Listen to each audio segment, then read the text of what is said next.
নমস্কাৰ দীপিকাৰ হল চেনেলটোলৈ পুনৰ এটা নতুন ভিডিঅ'লৈ আপোনালোকক স্বাগতম জনাইছোঁ। আজি মই কলডিলৰ সৈতে কেনেকৈ ব্ৰইলাৰৰ মাংস ৰান্ধে তাকে দেখুৱাবলৈ ওলাইছোঁ।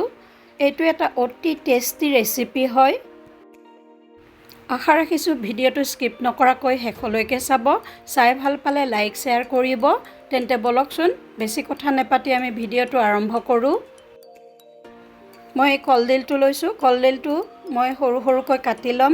গোটেইটো কলডিল নেলাগে, আধাহে দিম মই। মাংস মাত্ৰ মই 400 গ্ৰাম লৈছোঁ।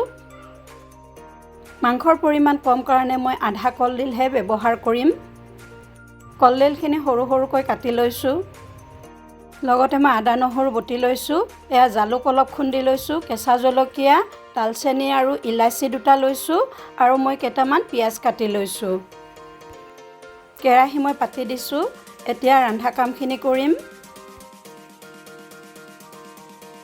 কেৰাহী গৰম হৈছে। এতিয়া মই কেৰাহীত মিঠাতেল দিছোঁ। তেলৰ পৰিমাণটো দেখিছেনে? যিহেতু মাংস কম, তেল কমাই দিছোঁ। তেল গৰম হৈছে। মই প্ৰথমতে শুকান জলকীয়া আৰু তেজপাত দিছোঁ তেলত। তেলত দুটা ইলাচি দিছোঁ আৰু লগতে মই দালচেনি দিছোঁ অলপ। তেলতে যদি ইলাচি আৰু দালচেনি দিয়ে তেতিয়াহ'লে গোন্ধটো শেষলৈকে থাকি যায়। এতিয়া মই এবাৰ লৰাই দিছোঁ এইখিনি। এতিয়া মই পিঁয়াজখিনি আৰু লগত কেঁচা জলকীয়াখিনিও দি দিলোঁ। পিঁয়াজখিনি মই ৰঙচুৱাকৈ ভাজি ল'ম। পিঁয়াজখিনি সুন্দৰ ৰঙচুৱা হৈছে। এতিয়া মই হালধি এচামুচ যোগ কৰিছোঁ। এতিয়া মই আদা আৰু নহৰু পেষ্টখিনি যোগ কৰিছোঁ।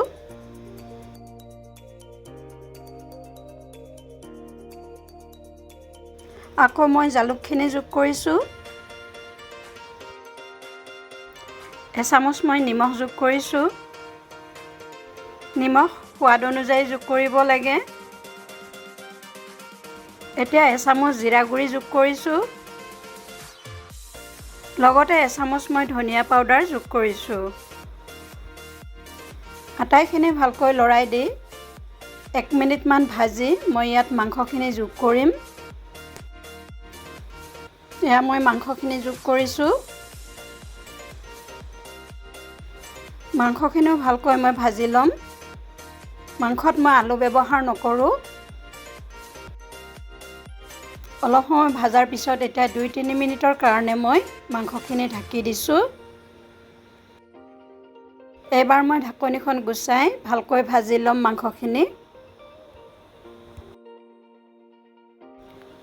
দেখিছেনে মাংসখিনিয়ে তেল এৰিবলৈ আৰম্ভ কৰিছে।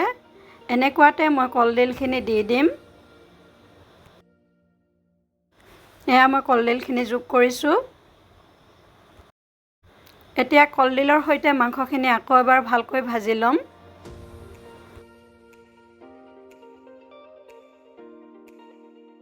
এনেকুৱাতে মই অলপ চিকেন মছলা যোগ কৰিছোঁ। ভালকৈ লৰাই দিছোঁ। এতিয়া আকৌ মই 2 মিনিটৰ কাৰণে ঢাকনিখন মাৰি দিছোঁ। 2 মিনিটমান পিছত ঢাকনিখন গুচাই চাইছোঁ। দেখিছেনে কিমান সুন্দৰ কালাৰ হৈছে আৰু মাংসখিনিয়ে তেল এৰিবলৈ ধৰিছে।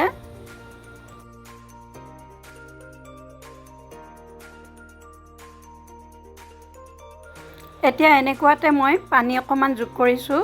বহুত বেছি পানী যোগ কৰিব নালাগে, গ্ৰেভি বনাব লাগে। পানী যোগ কৰাৰ পিছত মই আঞ্জাখন 4-5 মিনিটমান সময় উতলাই ল'ম। উতলাই মোৰ প্ৰায় 4-5 মিনিট হৈ গ'ল। তাৰমানে মোৰ আঞ্জাখনো ৰেডি হ'ল। এতিয়া মই গেছটো অফ কৰি আপোনালোকক ছাৰ্ভ কৰি দেখুৱাই দিম। আপোনালোকেও এনেকৈ ৰান্ধি খাই চাবচোন। সঁচা কৈছোঁ বহুত বেছিয়ে সোৱাদ লাগে। যদিহে ভিডিঅ'টো চাই ভাল লাগিল লাইক শ্বেয়াৰ কৰিব। আজি ছোৱালীয়ে কলডিলৰ দোনাটোতে মাংস খাম বুলি কৈছে কাৰণে মই কলডিলৰ দোনাটোতো মাংস বাঢ়িম।